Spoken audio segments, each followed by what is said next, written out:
reggae is something that really connects across the diaspora, right? And that feeling seen. I felt seen in what you were saying there. And I want to go back to when you were talking about your time in prison and time with Simeon and being inspired by Simeon and finding more books through Simeon.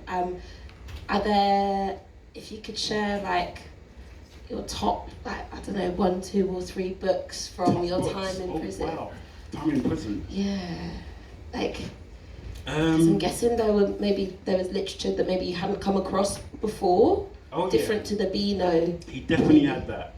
The Black Jacobins, C.R. James, Trinidad writer, and he wrote about the slave revolt in Haiti, 1791, and that blew my mind.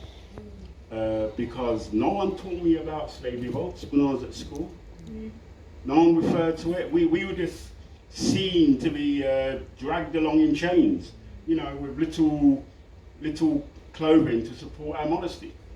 And that was it, and we looked broken. If you look at all those images, we look kind of broken, and we're walking like this. You know, we're kind of... That's the first time that I've read any piece of literature where we were actually the aggressor.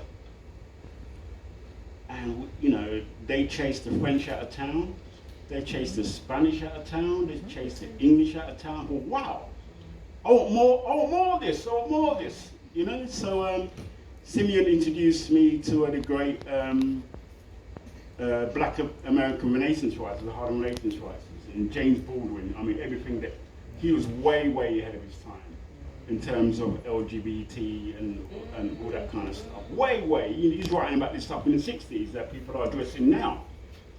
I thought, wow, you know? And then there's Claude Mackay, a Jamaican poet and writer. He was, Simeon introduced me to him. And then he introduced me to the people like John Steinbeck, who wrote about the white working class. And, you know, there was one book, East of Eden, The Grapes of Ra. So, and it was all very similar. All very kind of similar, you know, the working class struggle. And I really, you know, so I was getting educated to a really high level just by reading these texts that Simeon had. And so by the time I left prison, I was really on point when it comes to world culture, if you like, because I'd read about it, you know, so that really helped and encouraged me. And at the same time, I wanted to, because I was a poet and a little writer myself, I thought, well, where's our narrative? Where's my narrative? How come I cannot go to a bookstore and see myself in it, in a story, or my friends in it, or the lives that we have led, and so forth. So that's what planted the seed when I came out of prison. Right, I've got to correct that.